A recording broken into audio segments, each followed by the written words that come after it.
Let's start with, Marquette game. You guys scored 46 points. You scored 21. Just coming into that game, how important do you think it was just to get off fast, Yeah, like you said, I think it was a big thing for us to get off to a hot start. Teams that like to get out, play fast, run up and down, kind of get in passing lanes, try to speed you up. It's good if you can calm that down early, kind of get a feel for the game. I think we did a really good job against Marquette doing that early on, settling ourselves into the game then from there on out. You talk about, the three work, and at certain times, the offense has worked pretty well. Gotten the free throw line, you guys have scored a lot. The three ball kind of has been fluctuating at times. That game, though, was clearly clicking, especially for you early on. With the three, what do you think has been some of the disparity? And when it's worked, what do you think has kind of been the reason for the result? I think it's just the looks that we're getting. We got to continue to get good looks, high percentage looks, regardless if that's coming from inside-out threes, shake ball, screen threes, drive and kick threes, things like that. Just continue to get the right ones. We got all the confidence in the world. We got confidence in the shooters on this team and know that whenever we shoot it, it's going in. So just trusting the process. You spoke earlier in the year, about you as a facilitator, you getting some of those P&R roles a little bit, or looks a little bit more. But, in that Marquette game, we saw you as a scorer. On a team this year where it seems like you guys have more depth, as a result, more scoring, it's not like you're necessarily finding your looks, but how do you balance kind of that with 5 or 6 other mouths to feed on the offense? Yeah, really just kind of getting a feel for the game, knowing what's going to be needed of you that night and what you can do to your ability to maximize that opportunity. And I think I just try to get a feel for the game and do whatever I can do from there kind of and play my role, and whatever that is on any given night, I'm going to do that to the best of my ability. You can talk about the defense because first few games, maybe up and down. Struggled. Last 5 or 6 before the Arizona game really started to pick up. What do you think was the change kind of from the first few games on the court versus the last few prior to Arizona? I think it was just a thing of we got a few new pieces, some guys that, guys like John, AJ coming in, a young guy like Nolan, just getting inclined with one another, playing defense with one another. Stuff just doesn't click automatically. It takes reps, repetition, and practice and things. So I think we just needed to work out some kinks, some different things to iron out early on. And obviously we still got plenty of things to iron out and work on moving forward. But just getting better feel for one another and, who does what better defensively than some other guys and being comfortable in positions that, you might not be the most comfortable in, to be honest. So just helping each other out whenever we can, really. Seems like a strength of the team has been on-ball defense with the guards. You, Chucky, John, Kamari, whoever someone's playing, it seems like there's 1 or 2 guys that really can step it up in that regard. How do you guys kind of work off of each other, knowing that the responsibilities in the defense, with help defense and things like that, but knowing as well how physically you guys can be?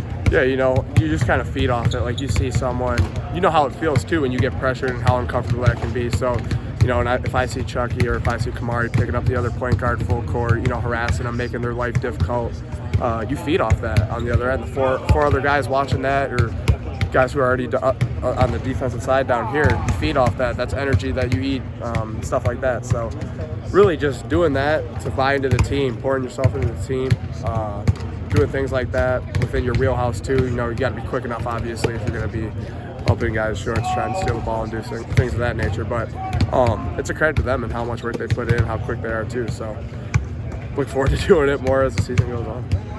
Talk about on-ball defense as well. One of the things that we talked about earlier in the year for you was physicality, being physical but not fouling. You foul trouble early on.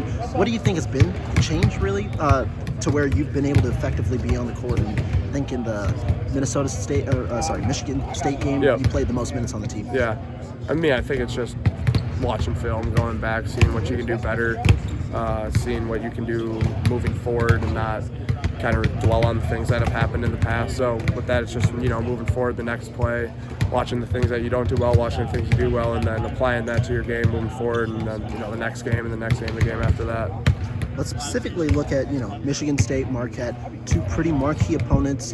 Those were seen as the start of a 3-game slate where it was a bunch of different challenges. What was the mindset going into the 3-game slate, kind of taking it one game at a time and being able to eventually accomplish what you guys did going 2-1 in that stretch? Right, like you said, just trying to keep it at one game at a time as much as possible. I know that sounds cliche and everything, but it really does help you focus in on what you need to do just on the day that you're here, be in the present moment. And that's one thing we've worked on a ton, is just being able to be present in the moment where you're at, and that's not a day in advance. It's not a day behind us. That's right here in the moment we're in. So I think just having that mentality and having that mentality during the stretch that we just played helped us go 2-1, like you said, through that. And, using that moving forward, I think will help us as well. Talking about John, I mean, he's a guy who's now come off the bench, taking the 6th most minutes, I believe, on the team, and really starting to attack, scoring a lot. Mm-hmm. What have you seen from him, his growth, and also what he brings to you guys on the court? It's hard to put into words. John does a lot for us. He is an animal defensively, and then there's no fear in him offensively. He's not afraid to take someone off the dribble, regardless if they're 230 pounds or 130 pounds. He knows his game, knows what he does well, and he sticks to that. So I think that's what John does really well too, is he knows what he's good at, and he knows how to get to shots he wants, and he knows how to play. His entire family has played basketball, so. But no, he's doing great things that have helped us, like you said, coming off the bench, kind of give us a little spark plug when we might need it. Doing energy plays, like I know he had the one alley-oop when we were in Fort Myers to Dolan, which was an energy play, things like that. So the guys just feed off that, and, we love when John's out there on the floor. I mean, the dribble penetration, one thing you guys have done is gotten to the free throw line a lot. Yep. Is that kind of a bigger emphasis this year with the guards specifically to penetrate and either find your teammates or get to the free throw line? What's kind of like the memo there? I think the mojo there is just kind of parade at the free throw line. Like, we want to get at the front of the rim. Defensive collapses. Defense struggle when you get to the front of the rim, when you get into the paint and make plays. So really just getting rewarded then once we get in those situations, making the right plays, staying on 2 feet, things of that nature. So really just playing the game of basketball, keeping it simple, I think is what has gotten to the free throw line and, made them at a high rate thus far. So looking to keep doing that parade there for sure, and keep knocking them down. I mean, last thing, talking about the Arizona game, right? I mean, obviously a really tough opponent who seems pretty well seasoned at the moment. What are some takeaways do you think you guys can take away from that game to knowing what you have to improve on while also understanding what kind of team they are? Yeah, I think just, the physicality was a lot different. The 4 and 5s. It was really the first time we saw a pretty skilled 5-man of the year. Balo, just in terms of his ability to move and his length and his size, giving us some just different matchups that we hadn't seen before this year. But I think, they got an older squad. They got guys that coming off the bench that can play as well. So they're a deep team that, they really showed why they were kind of number 1 that day. But it's college basketball, I think they got Purdue coming up here, so that'll be an interesting game. But all you can do is learn from it now. It's a thing of the past.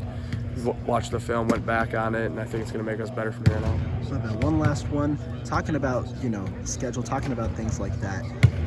We saw how these early games, you had the early stretch where you lost, and then you ended up winning these 2 marquee games. Do you think these tough games early on are going to help you guys down the stretch? For sure. I just think they prepare you for life later in college basketball. I think it pays off a little bit because you've had that experience early on. You know how to deal with it.